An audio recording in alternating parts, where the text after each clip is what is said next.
Oi, Brendo. Tudo Quero ver bem? como é que. Tudo bem, como é que você está? Quero ver como é que Tô fica o meu aqui. som, Vamos porque eu quero. testar.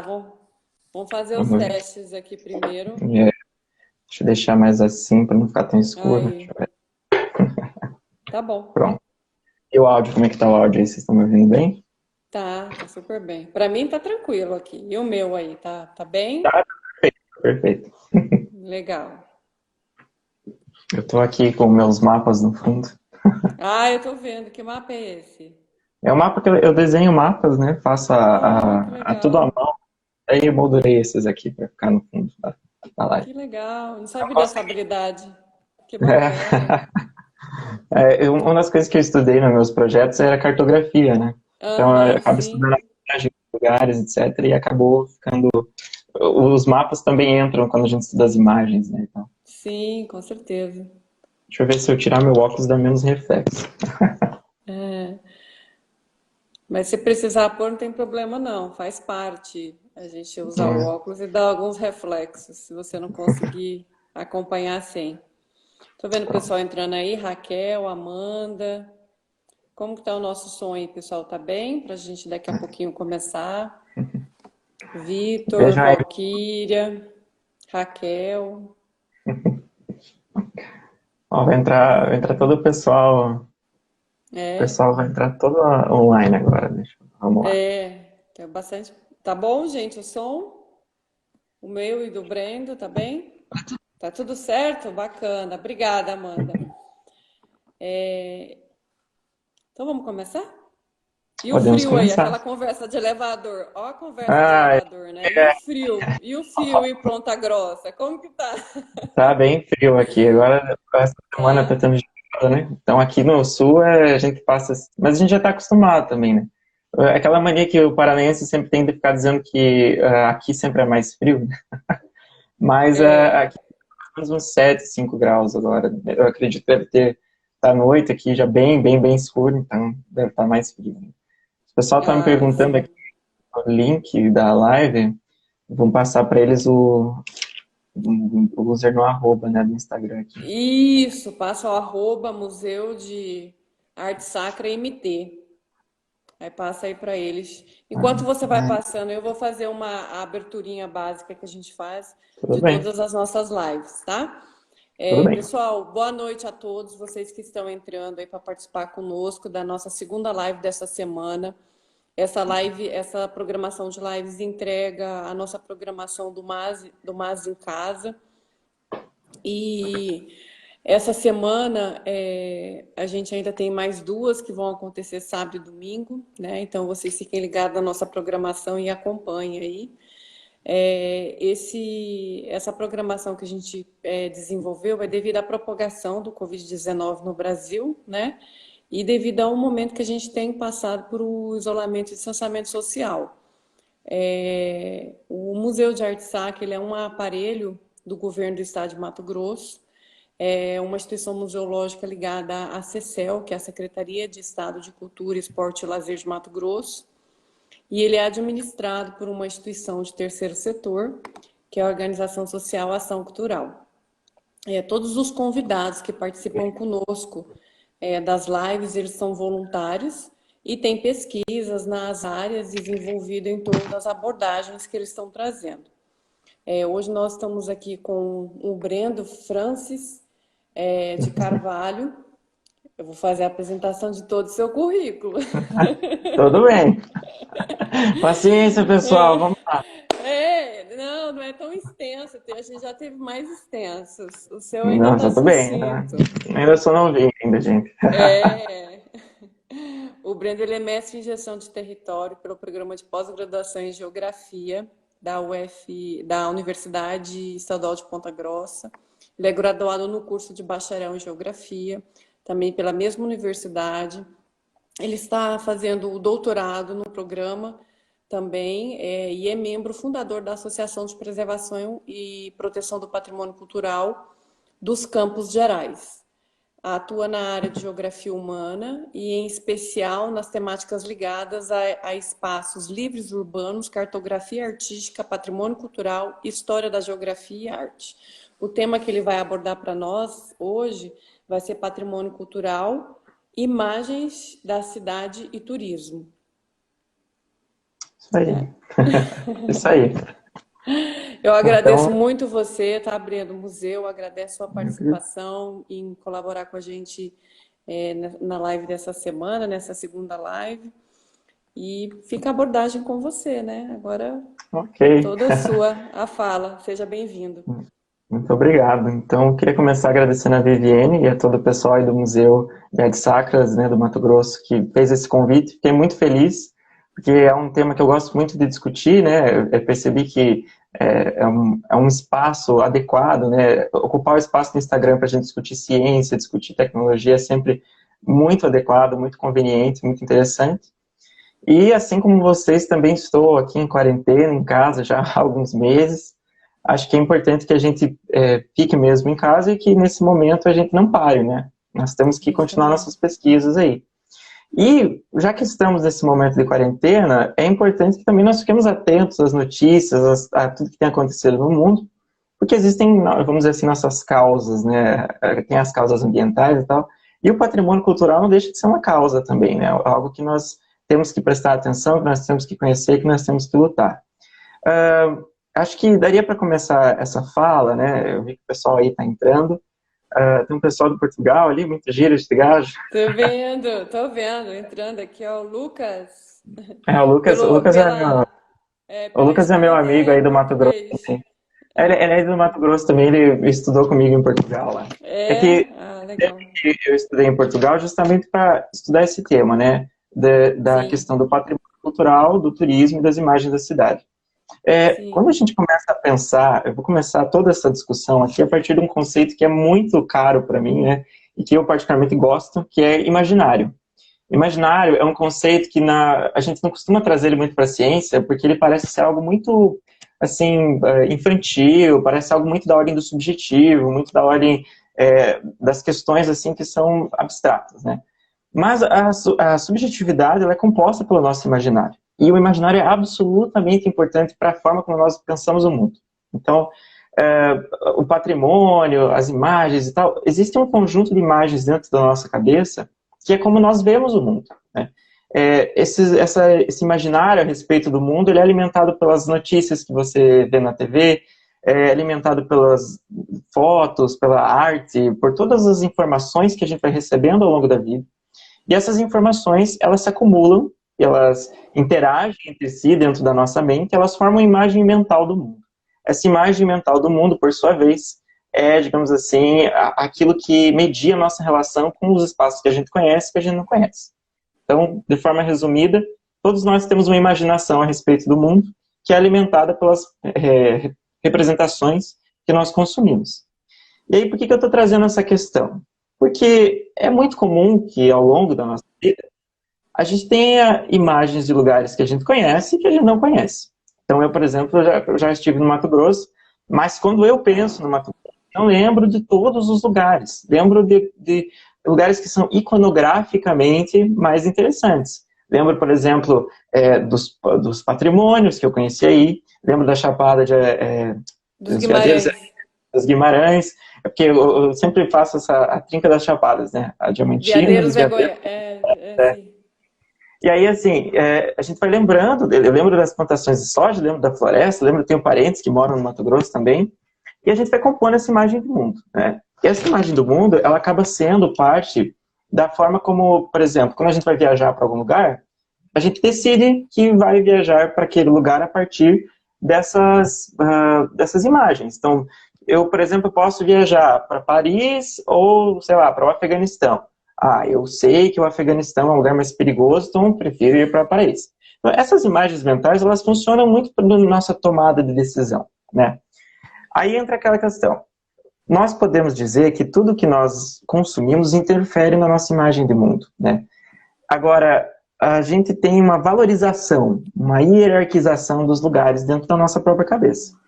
E o patrimônio é um conceito-chave aí, porque uma vez que você tem consciência, que você é sensível ao patrimônio da sua região, você vai ser mais sensível à sua própria região nessa hierarquização. Então você vai pensar por exemplo, né, existe muito um preconceito aqui na região sul em relação ao Nordeste do Brasil, né? O Sul é meu país, movimentos separatistas já aconteceram, porque existe uma perspectiva errônea de que, por exemplo, o Nordeste brasileiro é improdutivo, etc. Mas essa perspectiva ela foi socialmente construída, historicamente construída ao longo dos séculos, né, aqui do Brasil, e uma desvalorização, né, como se fosse um fetichismo ao contrário, né? Então, existe toda uma valorização de determinados lugares em detrimento de outros. Esses lugares que são hipervalorizados, eles tendem a receber mais investimentos. Eles tendem a receber, por exemplo, dentro de uma competição que existe entre os lugares, mais atenção, mais exposição, mais visibilidade. É só você pensar quantos alienígenas não escolhem aterrissar em Nova York, porque Nova York é a cidade que todos os alienígenas eles sempre vão para Nova York, né? Porque é toda a produção, né, de Sim, filmes e tal, é uma hiperexposição de Nova York. Aí quando sim. você quiser viajar, quando você quiser pensar, ó, só tenho aí 15 dias de férias, onde é que eu vou? Bem, você viu tantas vezes Nova York que você quer ir para Nova York. Nova York está aqui no seu imaginário e ela altera a sua percepção de mundo. E você romantiza Nova York dentro de você. E você quer ir para Nova York, sei lá, o Empire State Building, quer conhecer a Times Square, e você vai tirar foto, vai postar no Instagram. É a E visão aí, romântica, né, uma dos locais, né, das cidades, enfim. E existe no mundo capitalista que nós vivemos uma competição entre os lugares. Então, da mesma forma como nós compramos produtos, né, uma garrafa d'água, uma caneta, uma roupa, os lugares também competem. E o Sim, espaço geográfico, ele também é produto.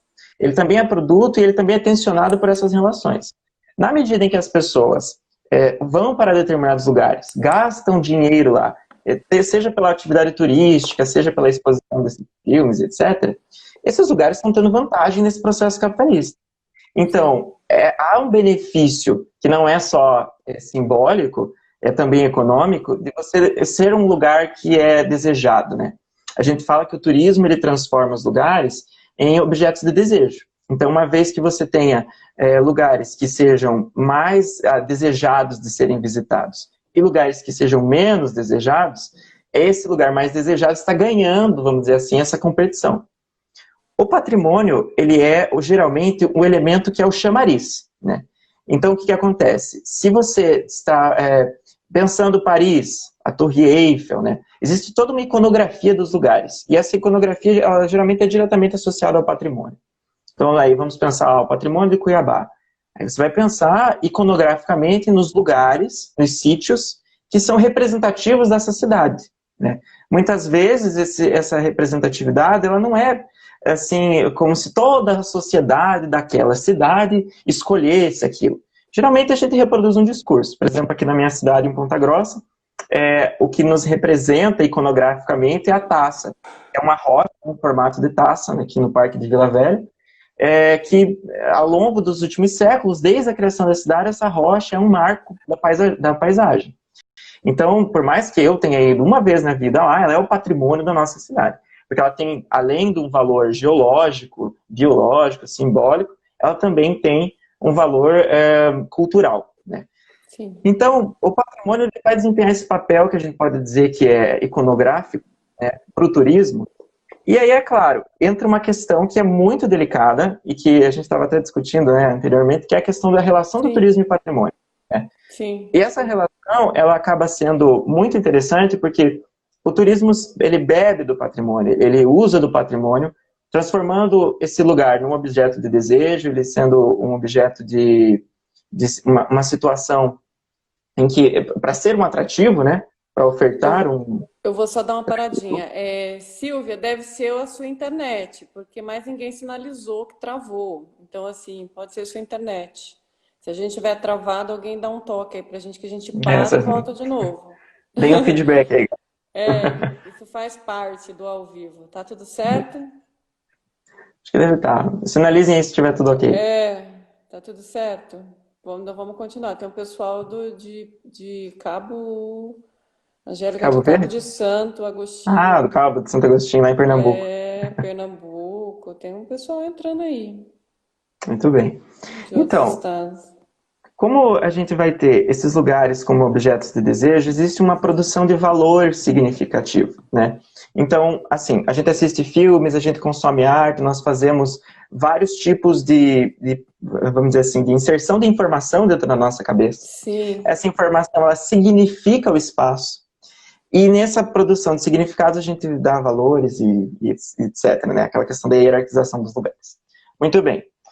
Aí o que acontece? O patrimônio, ele é, então, usado pelo turismo como vamos dizer assim, um objeto ali um objeto não, porque o patrimônio não é só artefato, né, mas enfim, como um recurso, né, para construir esse valor simbólico dos lugares. Se a população não tem uma consciência, se ela não está sensibilizada em relação ao próprio patrimônio, aí o que vai acontecer? Ela vai ficar refém de um discurso, de uma metanarrativa de o que é o patrimônio daquele lugar. Aí vai haver uma apropriação desse patrimônio que vai ser tão exaustivamente explorada pelo turismo que vai acontecer um processo que a gente fala que é a turistificação. Né? A turistificação é quando tem mais turista num lugar do que pessoas que moram ali. Então pensa assim, né?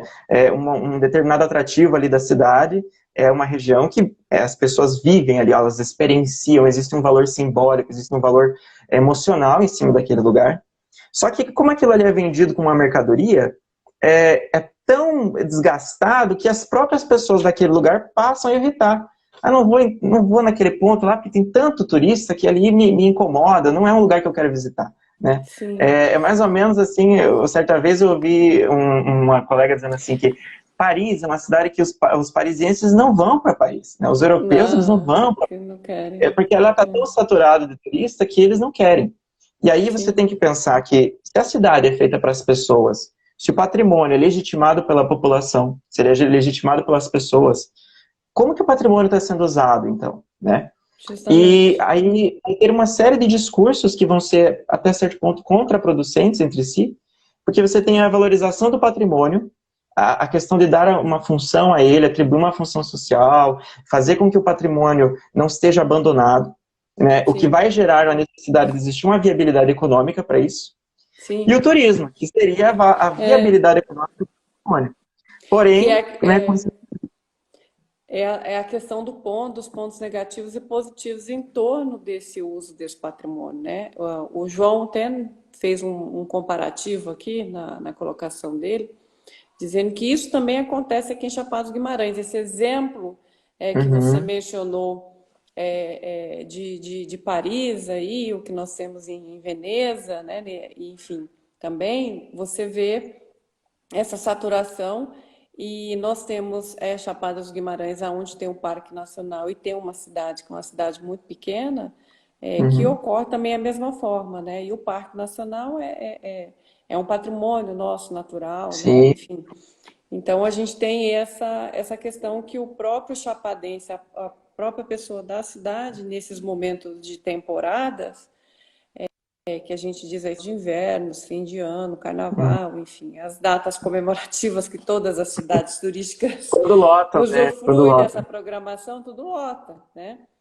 Então aí a gente tem esses efeitos, né? Eu queria que você mencionasse um pouco para a gente desses efeitos, os negativos e os positivos em prol dessa percepção mercadológica, né? Sim, sim. Ainda fazendo um exemplo, né, pegando a Chapada dos Guimarães como exemplo, existe toda uma questão de haver, por exemplo, o fato de ser uma unidade biológica, né, de ser um patrimônio biológico, de ser um patrimônio natural. Né, que dentro das concepções do patrimônio tem essa discussão do patrimônio natural e cultural, mas vamos considerar que seja um patrimônio natural. Aqui na minha cidade também, né, o Parque Estadual de Vila Velha passa por algo semelhante. Existe a necessidade de nós viabilizarmos a visitação, né, porque as pessoas querem conhecer esses espaços, mas a necessidade também de preservação, porque não dá para receber centenas de pessoas. Um exemplo que a gente pode dizer que consegue fazer ainda um equilíbrio, que a gente poderia dizer que é um caso do sucesso, mas ainda assim, eu não conheço tanto para falar, é o Parque Nacional do Iguaçu, lá onde tem as Cataratas do Iguaçu, né, que tem toda uma reserva biológica, etc., mas também aberto à visitação, né, teria que ver como que eles fazem esse modelo de gestão. Mas aí o que acontece? Quando você traz pessoas para o lugar, as pessoas têm N práticas sociais, né? E, inclusive, por exemplo, a questão de que, se vêm pessoas de fora, elas trazem suas práticas culturais, e essas práticas culturais, elas têm, às vezes, efeitos que a comunidade local não conhece, né? Então, você pega, por exemplo, se você vai a Jerusalém, né? Lá em Jerusalém existem códigos sociais, né, por conta da comunidade árabe, da comunidade judia, da comunidade cristã, que dependendo do grupo que vai frequentar, pode entrar em embates culturais. Mas, enfim, esses impactos, eu vou trazer mais os que são relativos ao espaço urbano, porque eu estudo mais o espaço urbano, né? Mas Lógico. ainda assim, é importante pontuar que existem, né, mesmo nas áreas que são áreas de proteção ambiental, sempre vai existir esse impacto, né? É importante pensar, primeiro, eu vou trazer aqui o impacto simbólico, né? Que é justamente o esvaziamento desse patrimônio enquanto seu significado cultural e historicamente construído, para que ele se torne um objeto de consumo, né? Então, você vai ter aí, as pessoas vão ir até esse lugar, elas vão tirar fotos, elas vão consumir, vão comprar o souvenir, né? E aí, isso perde a sua razão de ser na medida em que a população evite de frequentar esse lugar, né?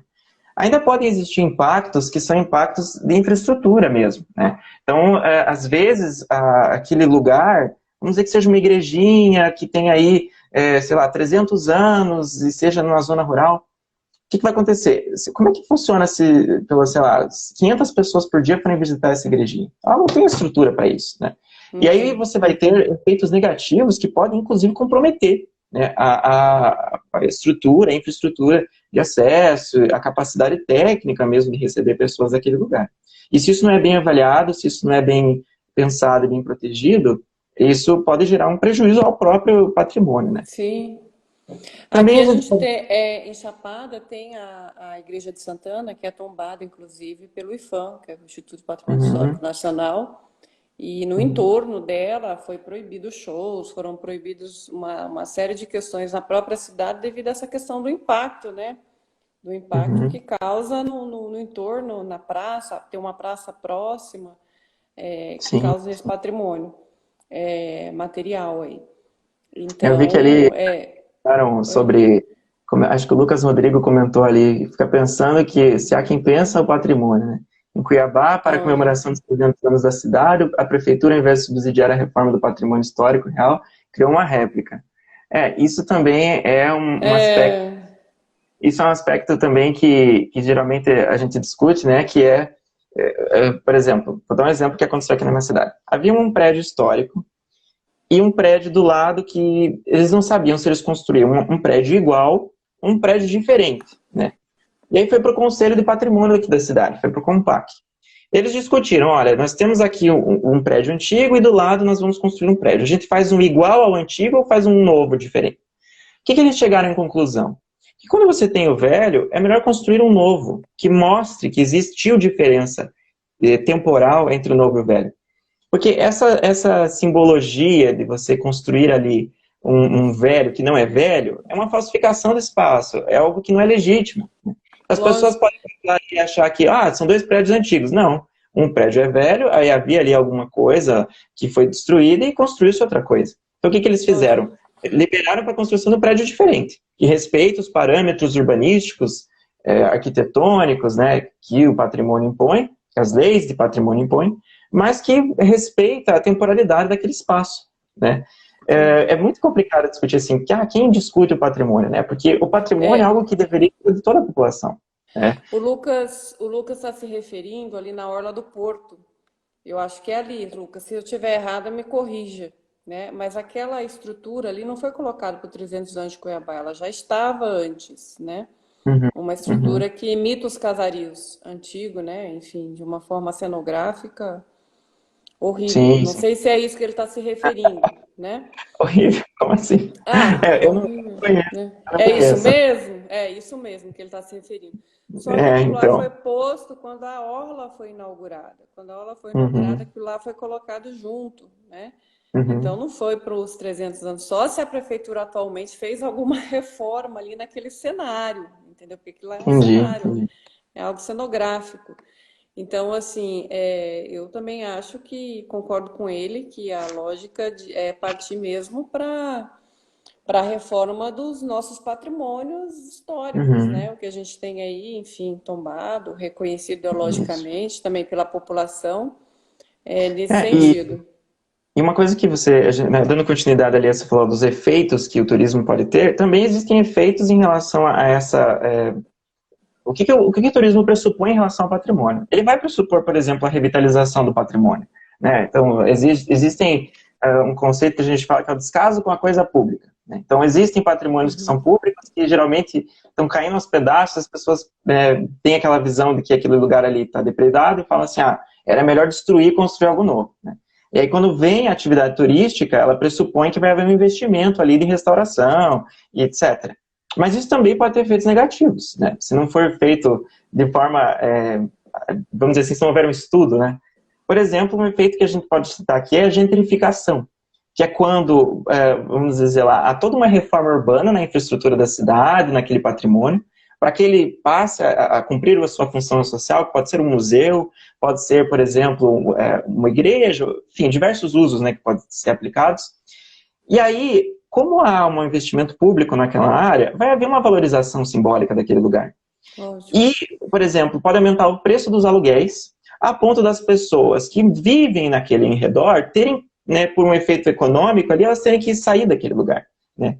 Ou, por exemplo, a gente pode pensar a questão de infraestruturas mesmo públicas que acabam tendo que se mover dali, enfim, né, existe uma série de questões urbanas que vão estar associadas a isso. Trouxe o exemplo da gentrificação, mas tudo que envolve espaço enquanto mercadoria, a gente pode dizer que pode causar esse efeito ali. Né? Existem ferramentas que podem ser usadas para proteger o patrimônio, tanto do ponto de vista de projetos culturais, né, que podem, por exemplo, discutir o saber fazer das comunidades que produzem, né, que às vezes a gente pensa muito no patrimônio que é o construído na igreja, né, Sim, no o prédio, material, né?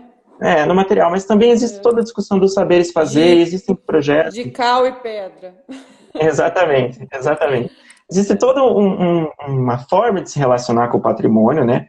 E aí entra a questão da educação patrimonial, que a gente estava discutindo, né? É Justo. importante que as Uhum. pessoas entendam por que aquele prédio é importante, né?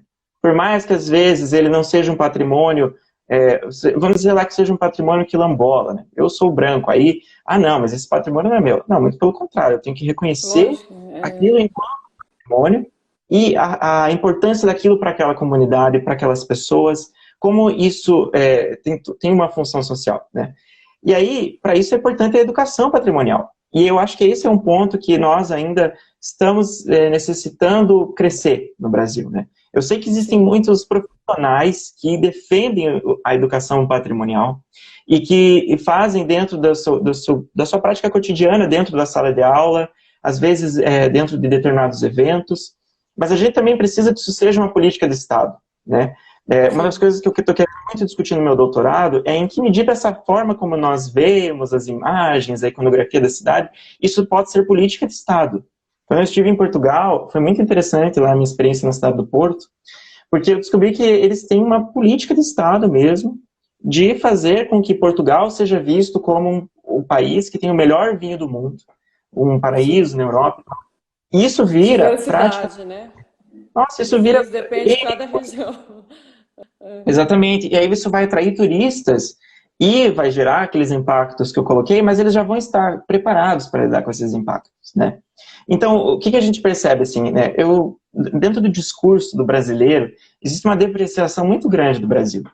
E muita gente, às vezes, conhece mais as ruas de Paris do que, por exemplo, a Chapada dos Guimarães, né? Com As pessoas certeza. conhecem mais, por exemplo, Mais assim, o depreciação. Louvre do que o Arte Sacra.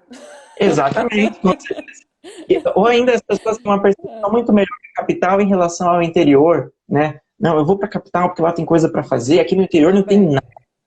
Eu acho que as pessoas desprezam a própria história quando elas dizem que não tem nada no interior, né? De fato, se você busca determinadas atividades culturais, shows, etc., isso vai estar na capital por uma questão de densidade demográfica. Mas o valor cultural, nós é que temos que agregar simbolicamente. São as produções artísticas regionais, são a educação patrimonial, é nós conhecermos a história, né, da nossa própria região que faz com que esse lugar brilhe tanto dentro da nossa mente quanto o país, né? É impossível que isso seja apenas Justamente. política de Estado, porque ela não pode vir de cima para baixo, né? Não é o governo que deve dizer o que é patrimônio, sim, a sociedade diz o que é patrimônio, e aí o governo, né, institui a legislação e os mecanismos de proteção.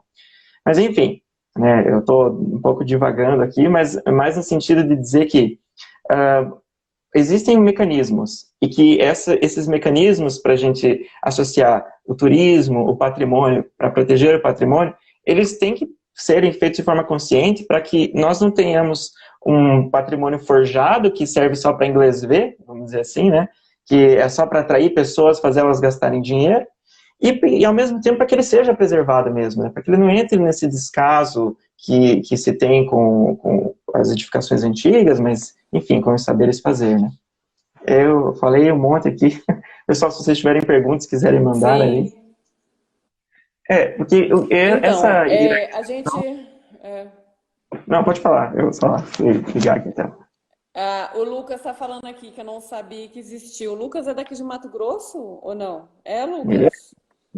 Ele é, né? Ele está falando que não sabia que existia um museu de arte sacra, mas é dentro dessa relação, desse contexto, né? A pessoa, quando ela não tem identidade com o local, quando ela não reconhece naquele local, aquilo lá para ela passa despercebido. E como nós somos um estado onde tem um poder certo aquisitivo alto, as pessoas Uhum, circulam dentro do Brasil e fora do Brasil de uma forma gigantesca, né? Então, assim, uhum, muita gente de classe média alta, que eu falo, que está dentro do nosso estado, não conhece o museu. Mas muita gente que vem de fora, estrangeiros, de outros estados, a primeira coisa que eles procuram ir visitar, aonde ele está em determinada região, como eu também faço, quando eu vou para o interior ou quando eu vou para uhum. qualquer outra cidade, os meus primeiros pontos de escolhas é conhecer sobre a cultura local, Sim, né? sim. É saber daquela cultura local, é entender, né, um pouco daquela história, daquela memória, daquela cidade, e aonde eu vou para ter essas informações, às vezes são nos museus ou em comunidades e daí por diante. Sim, Então, sim. assim, as pessoas têm o hábito de viver dentro de um estado ou viver em determinada cidade e não valorizar o que tem, né? Uhum. Então, assim, as próprias pessoas não acabam não dando essa informação. Nós começamos um trabalho muito bom no Museu de Arte Sacra, que foi com o pessoal da Associação de Turismo, né? Que envolve bares e restaurantes, levando essas pessoas para dentro do espaço do museu, para que eles possam conhecer o museu e automaticamente passar para os clientes que eles atendam, né? Ah, com Então, certeza. é uma forma também de que quem está dentro da cidade possa indicar, possa falar sobre, porque eu já estive lá naquele determinado aparelho cultural ou naquela Uhum. determinada comunidade, e lá é Sim, um determinado espaço para que possa ser visitado. Então, também muita coisa parte do nosso interesse. Não é uma ah, com certeza. relação de divulgação, para vocês saberem.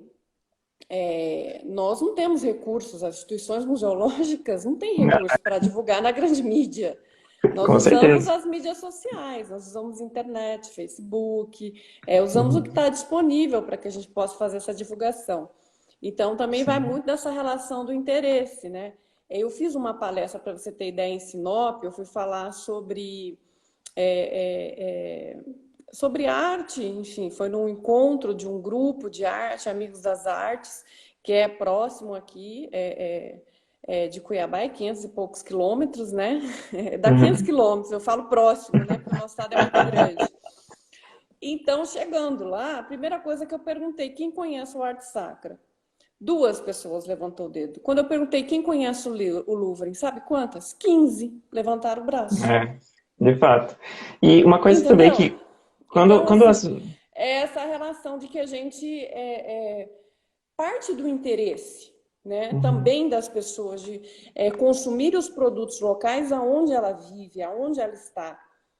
A minha relação geográfica, histórica, cultural com o espaço aonde eu estou, parte de eu fazer parte desse entendimento dessa Constituição, né? Dessa Sim, história, sim. dessa memória, né? Então, quando para mim não tem significado, não me interessa, eu não tenho apropriação, eu não tenho identidade, Com eu não certeza. vou cuidar, eu não vou preservar, eu não me importo. Então, essa é uma questão também que se permeia a educação patrimonial. A Com educação certeza. patrimonial olhada para todos os nossos patrimônios em todos os aspectos do imaterial, do material, olhando também o que está, de certa forma, tombado, municipal, estadual e federal, como também os Sim. registros que nós temos, né, das comunidades e outros que ainda não estão registrados, mas estão dentro de um campo simbólico e ideológico, que é o caso que a gente tem aqui, Maria Taquara, a estátua, a escultura que nós temos também da chacina que aconteceu aqui, Uhum. onde nós temos os três menores que foi retratado pelo artista Jonas, né? Uhum. E que permeia enquanto patrimônio. São tombados, mas a gente tem um obelisco na praça, que é na Praça Dom Albuquerque, né? Um Uhum. obelisco que nós ganhamos de Corumbá, quando Cuiabá fez 200 anos. Esse obelisco, Legal. ele é homenageado para lá, nos traz esse obelisco, por quê? Porque os cuiabanos defenderam o território de Corumbá quando foi o período da Guerra do Paraguai. Legal. Então, os Tá vendo? Isso cuiabanos atribui foram toda para uma lá para coisa. lutar, né? Isso E atribui toda uma Corumbá coisa. mandou, e ele é uma pedra única cortada, e tem um veio de cristal, é uma pedra, esqueci o nome dela agora. Então, assim, tem todo um contexto de quem passar ali dentro ver aquele monumento, não Uhum. tem nenhum tipo de apropriação em relação a ele, né? Mas Passa ele e ignora, conta, né? Como se fosse um lugar comum. ignora como um lugar comum. Então, nós temos diversos patrimônios nesse sentido, né? Que são Uhum. extremamente importantes e fazem essa certa referência, mas quando se divulga de uma forma turística, acaba, às vezes, divulgando o imaterial, que é o cururu e o Sim, sim. siriri, divulga os parques, né, que às vezes não nos representa de uma certa forma, entra também como patrimônio, Uhum. mas não está só E, pautado ali, né? E e algumas edificações, enfim, é que é dentro interessante desse que. contexto quando você fala da sua cidade, da pedra, né, que Sim, você tem exatamente. aí. Uhum. Da taça de Vila Velha. É interessante pensar que, quando a gente pensa essas políticas, né, quando vem do Estado essa divulgação turística, ela geralmente é feita para quem é de fora, né? Então, assim, é como se fosse para uma pessoa lá dos Estados Unidos vir para o interior do Brasil e valorizar o nosso patrimônio, né? Uhum. Nossa, ela vai ficar encantada e tal. Isso acontece frequentemente em diversos lugares do mundo. Essa reclamação que as pessoas dizem aqui. Vem gente de fora e valoriza, e as pessoas que moram aqui não valorizam. Porque quando Justamente. se pensa política pública para turismo, pensa agora o que foi, né, esse reposicionamento do IFAM dentro do Ministério do Turismo. Turismo sempre parece que é feito para quem está fora, né? E para quem está dentro, é como se aquilo que é o atrativo fosse banal.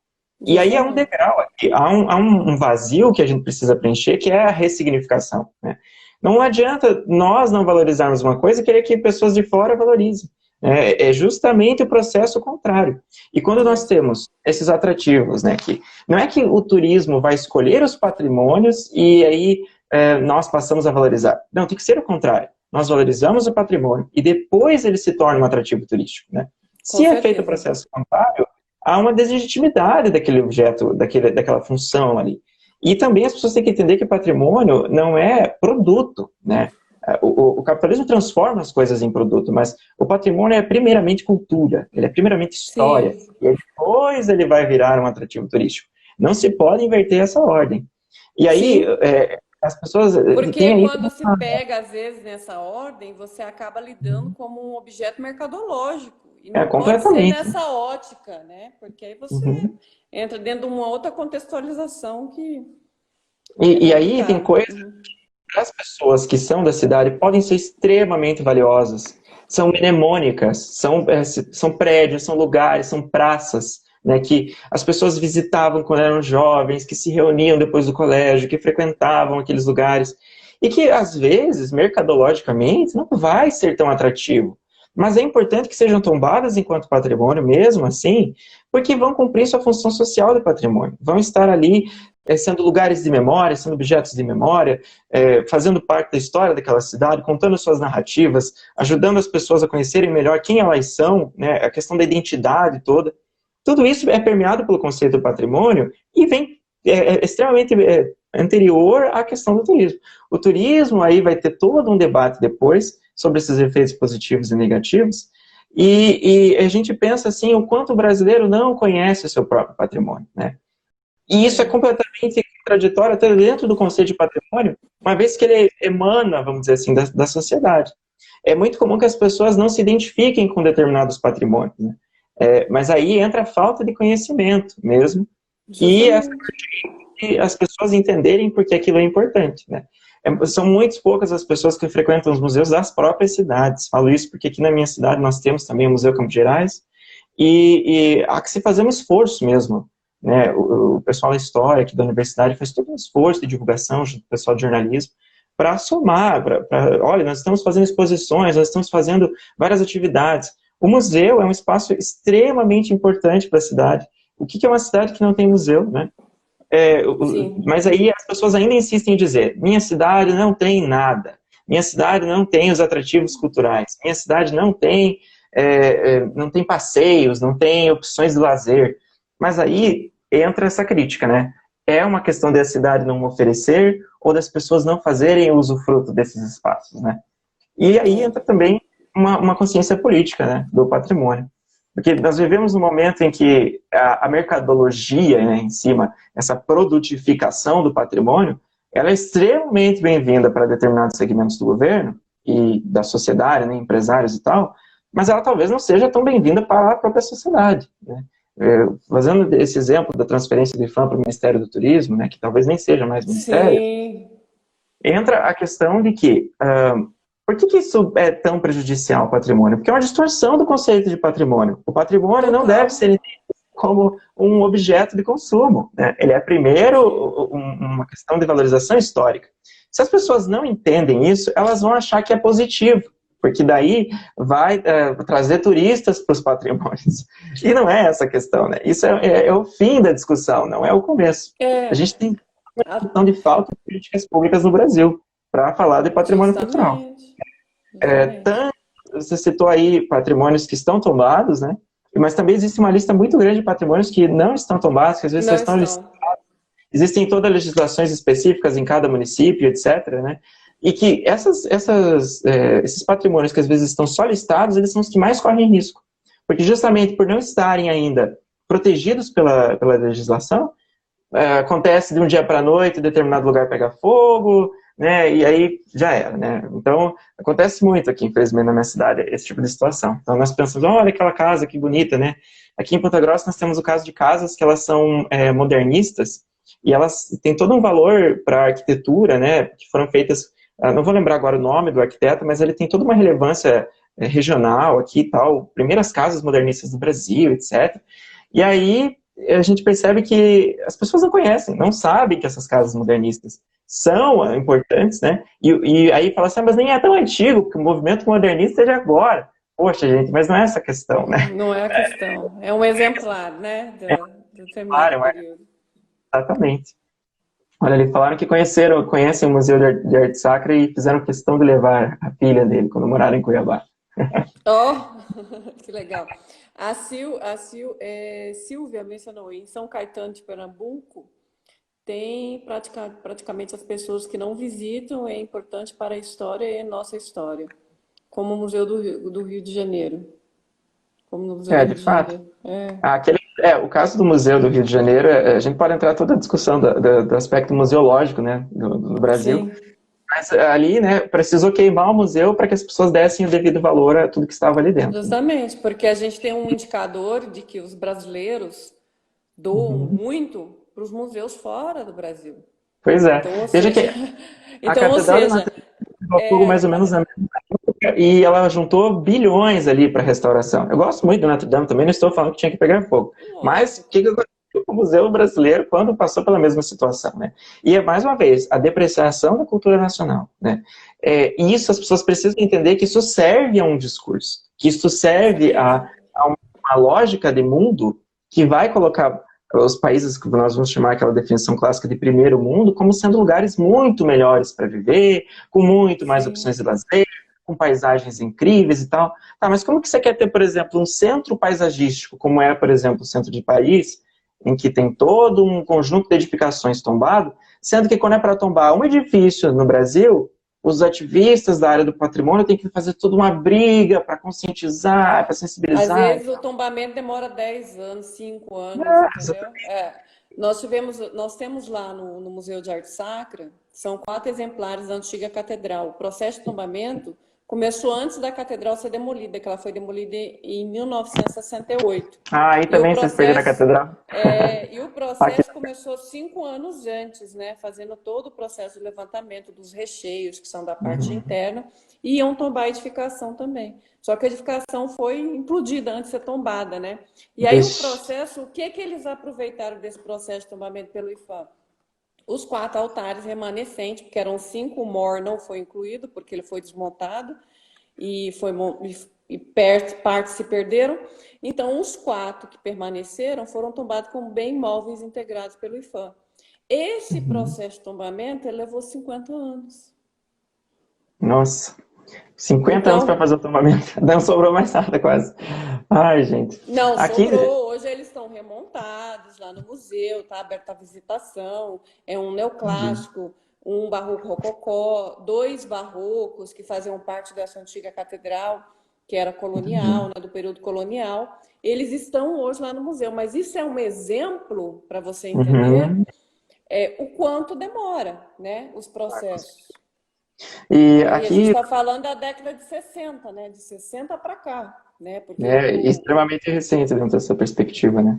Aqui na nossa região, a gente tem várias coisas que as pessoas não fazem nem ideia que podem ser patrimônio, né? A gente teve o caso de um cemitério que foi o Ministério Público pediu para o grupo nosso da universidade pesquisar, que o cemitério era um cemitério de quando a cidadezinha lá foi criada. E aí, por N motivos, o cemitério acabou sendo desativado. Isso, o cemitério tinha 50 e poucos anos. E aí, né, o que aconteceu? Vamos destruir o cemitério. Vamos destruir o cemitério, e nessa de destruir o cemitério, alguns populares se reuniram e, olha, não vamos destruir o cemitério, não. Aí entraram com um processo no Ministério Público, o Ministério Público acabou, né, fazendo suas ações e pediu para nós, a universidade, fazermos uma pesquisa. E o cemitério, acabou que nós, né, durante as pesquisas, constatamos que o cemitério se constituía, sim, enquanto um patrimônio cultural para a população, justamente porque a população reconhecia nele um valor cultural, histórico e geográfico, né? E o cemitério passou, então, né, está passando ainda, porque é um processo muito recente, está passando por um processo de, vamos dizer, de cuidado, de revitalização, de manutenção.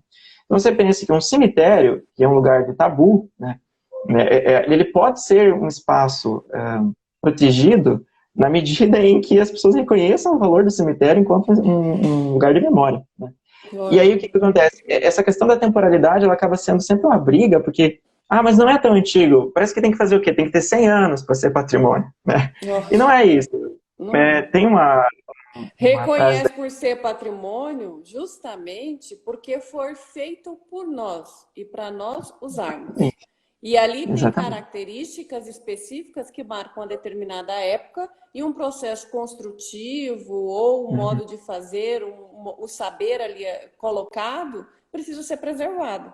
É por isso que se reconhece patrimônio, porque nós fazemos para nós mesmos usarmos. Mas nem sempre é essa lógica, mas é por isso que é reconhecido como patrimônio, porque nós reconhecemos esse objeto, ou essa edificação, enfim, ou esse sítio, daí por diante, enquanto um vestígio de uma determinada civilização do que nós fizemos, né? Com certeza. E é importante destacar o valor das emoções, que os sentimentos, que a subjetividade tem nesse processo. Sei que acho que a Márcia estava aqui na chamada também, a Márcia da Geografia das Emoções.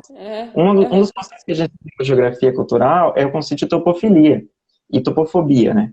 Que são 2 conceitos que se referem, por exemplo, a topofilia eu poderia descrever como uma atração, um carinho que você tem por determinado espaço, por determinado lugar, e a topofobia seria uma aversão, né? Às vezes as pessoas não entendem que determinados lugares da cidade, que elas têm muito carinho, que elas conhecem, que elas desenvolveram ali experiências, esses lugares podem vir a ser patrimônios, Não precisa ser o Estado que vem ali e diz, né? E aí, pode acontecer o contrário também, né? No caso da tapofobia, a pessoa foi A assaltada. Gabriela participou conosco, a Gabriela Rangel, ela usa um termo que é o patrimônio periférico, da periferia, de um conceito ideológico nesse Ó, sentido, né? Que é o patrimônio até então não tombado, mas reconhecido por determinada história, contexto, reconhecimento do território ali até então onde ele está instalado. Que é o que eu mencionei quando eu falei com você antes. Nós temos aqui a Maria Taquara. uhum, Maria Taquara, ela foi a primeira mulher a usar calça jeans aqui. olha Ela só. era negra, alta, lavadeira, então lavava, né, roupa, né, no rio, lavava para fora, que é o que ela se sustentava, fumava, então foi uma mulher transgressora em relação ao seu tempo. A Van hétera, né? E vai mexer na Maria Taquara aqui. Eu também sou de uma associação e nós fizemos um trabalho com a restauração dessa escultura. Então, Uhum. quando tirou a escultura para a restauração, a população já começou. Cadê Maria Taquara? Onde está Maria Taquara? A mesma coisa é uma outra escultura que nós temos, que é do Jonas, que está no Beco do Candeeiro, aonde aconteceu, na praça, tem uma praça ali, e é onde aconteceu uma chacina, onde morreu 3 adolescentes, né? E até hoje esse crime não foi desvendado, já vai fazer 23 anos, e ele tem todo um Nossa. contexto também. Então, a Gabriela trouxe para a gente numa live falando sobre esse patrimônio que ela usa como periférico, né, Uhum. num conceito ideológico, como ele impacta também na relação da cidade, né? E veja E como vai dentro disso que você está abordando, que você está mencionando aí. E veja que, como para o turismo, isto é extremamente valoroso, porque, assim, eu já vi casos de pessoas né, segmentos, assim, claro que não estou generalizando aqui, mas pessoas que falavam assim, não tem problema você criar uma história para esse lugar se você quer transformar ele para dar uma experiência para o turista, né? Mas quando você me conta a história da Maria Taquara, né, a história do beco ali, que não lembro agora bem certinho o nome do beco, Candeeiro. então, eu tenho vontade de conhecer esse lugar, eu tenho vontade de saber essa Sim. história, eu tenho vontade de ir E tá aí. próxima, tá dentro do centro histórico.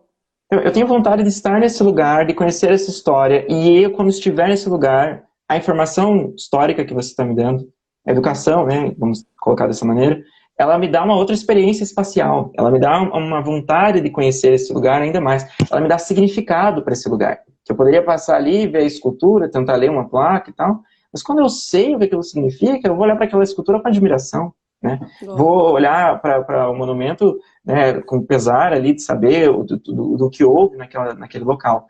Então, há que se ver também que a valorização do patrimônio por parte da população é algo que beneficia o turismo, porque uma vez que o turismo seja feito como uma experiência realmente significativa, realmente de aprendizado, Sim. e não apenas de visualização do lugar, né? Muito me estressa, assim, quando eu viajava com as pessoas e as pessoas vão e tiram fotos e não experienciam o lugar, né? Isso é muito comum Lógico. hoje em dia. A atividade turística é da foto que a pessoa vai lá, tira foto, põe no Instagram e vai embora. E não viveu aquele lugar, não conheceu aquelas pessoas, não foi, às vezes, não conheceu a igreja, não visitou o interior da igreja, não, sabe? É uma perda, né, daquele patrimônio. E aí você vai tendo esse esvaziamento de sentidos. Quando você faz o processo inverso, você tem todo esse ganho. Você conhece muito mais sobre aquela sociedade, sobre os eventos que aconteceram ali. Você vai conhecer um pouco mais sobre a população, sobre o que é importante para aquela população, né? Agora eu fico muito mais entusiasmado em visitar Cuiabá. Vem para Cuiabá, vai ser muito bem recebido. Quando Meus amigos você querem muito vir, ir para não Cuiabá. só passe, faça contato com a É, gente, vá conhecer o museu. A gente vai fazer questão de fazer um cicerone com você pela cidade, para você conhecer bem a cidade. eu tenho muita vontade. Eu sou filho de caminhoneiro, né? Então, ao longo da minha Aham. infância, eu viajava por todo o Brasil. E a minha família, por parte de mãe, é toda de Pernambuco. Então, eu fazia sempre esse bate-volta, assim, Paraná, Pernambuco, Paraná, Pernambuco. E passei em Sim. várias cidades, em várias regiões do Brasil, né? E aí é interessante pensar, quando eu era pequeno, eu olhava várias coisas e achava bonito, achava interessante. Depois eu cresci, fiz o curso de geografia, e aí eu vejo as coisas, eu relembro, né? Nossa, eu já estive nesse lugar. Por exemplo, já estive em Sinop, que você citou, já estive em Cuiabá, e eu não tinha percepção de uma pessoa que olha aquilo e pensa, nossa, esse lugar tem uma história, esse lugar tem toda uma trajetória, pessoas estiveram aqui, pessoas construíram isso aqui, tem um porquê, né? E aí sim, agora, por exemplo, eu tenho vontade de retornar para os lugares. Hoje em dia já não dá tanto para fazer essas viagens assim, né? Mas eu tenho vontade de retornar para os lugares para revisitar agora com uma visão de uma pessoa que sim. respeita mais aquele patrimônio, né? E que quer saber mais. E acho que daí a atividade turística ela passa a ser um ganho tanto para quem está no lugar, que vai ter o benefício, né, da atividade turística, quanto para o turista que também visita, né? E aí vai ter o ganho cultural, vai aprender mais sobre os lugares do mundo todo. Legal. Breno, eu acho que nosso tempo está se esgotando aí. Ah, tá Já limite. vai ser quase 20 horas e daqui a pouco a gente cai. Eu sei, eu sei. Então, É aí só já encerra. uma hora. É isso Eu aí. acho que esses 5 minutos aí para a gente fazer a despedida do pessoal, se tiver mais alguma coisa para considerar para o final. Tem alguma pergunta aí, pessoal? Pro Pessoal, mandem as perguntas Brendo. agora. Tem alguma pergunta para a gente poder fazer para o Brendo? Tenho, mandar para Pernambuco, gente, eu tenho muita vontade. Eu acho que É? uma vez que descobre que o Brasil tem todo o patrimônio que tem, você não quer mais sair do Brasil, sabe? Você viaja para fora do Brasil, você vê como eles tratam o patrimônio lá fora, você fala assim, Ó, gente, a a gente tem que começar. Marcinha tá dando elogio aqui para você, ó. Saudades, Marcinho. Só elogios. Ó, Santos lá, em Santos no litoral paulista, né? Tem toda a questão da discussão sobre as edificações que, por não receberem a devida manutenção, elas começam a tombar, né, para frente e tal. E é um centro histórico que tem todo um aspecto paisagístico. E paisagem é um Sim, termo que está começando a estar mais em voga dentro do patrimônio agora. Se não me engano, os primeiros casos de paisagem que foram tombados foram em Ouro Preto, lá em São Paulo. E daí não é só uma sim, edificação, não é só um lugar, mas é toda a sensação, a experiência daquele lugar, da Serra da Mantiqueira, etc. Tudo aquilo é considerado um patrimônio. E eu acho muito interessante que nós pensemos mais nessa perspectiva da paisagem urbana para sim. poder pensar justamente como preservar, né? Eu acho que a pergunta que eu poderia deixar para as pessoas que estão aí vendo a live é o que nós queremos para o nosso patrimônio, né? E não Legal. é só, não é apenas o usufruto pelo usufruto, que nós temos uma responsabilidade em cuidar do nosso patrimônio. Isso não é só papel do Estado, né, que nós, enquanto população, temos que Enquanto reconhecer cidadão, né? Enquanto e valorizar cidadão. a produção regional, valorizar a Sim, produção que é feita aqui, sobre o nosso patrimônio, que enobrece o nosso patrimônio, que atribui valor simbólico, que ressignifica tudo isso. E aí, quem tem a ganhar somos todos nós, né? E sim, dessa vez aqui mesmo, né? Aquela coisa sim. assim, a Paris tem que ser aqui, né? Nós não temos que ir embora. Sim, gente, está muito boa a conversa, senão a gente vai se estender aqui e não vou me encerrar. Vamos precisar encerrar. Eu tenho aqui os agradecimentos a fazer. Muito obrigada, viu, Breno, por participar e ter aceitado o convite do Museu de Arte Sacra e vir somar conosco, compartilhar seu conhecimento. Muito obrigada pela sua Eu que participação. agradeço. E, pessoal, e amanhã tem mais, tá? Continua amanhã às 19 horas, nós vamos estar com Dona Domingas e com a Avner Augusto, numa live ao vivo aí com eles, lá da comunidade São Gonçalo Beira Rio, que é uma comunidade tradicional daqui, onde a gente tem a manifestação popular lá do Cururu do Siriri, da cerâmica, eles vão estar falando como é que está impactando essa relação lá com o Covid-19 na comunidade. E a gente também tem no domingo o Francisco Forte, que é do IFAM, que é da superintendência daqui. Ele é arqueólogo, ele vai estar falando um pouquinho para a gente também no domingo, também às 19 horas. Então, programa aí no celular de vocês, acompanhe nossas lives, tá? E curta também o que a gente está produzindo no canal, que está lá no YouTube, que está no Instagram, dão likes lá, façam comentários. A gente está interagindo com vocês aí nesse período em que a gente está produzindo conteúdo para as mídias sociais e para a internet, aí, levando o conteúdo para casa de vocês, né? Então é muito importante também vocês estarem nos seguindo, nos acompanhando, curtindo o que a gente está produzindo. A gente tem uns vídeos curtos chamados Você Sabia? Que conta pílulas sobre a história do arte sacra, sobre o nosso acervo também,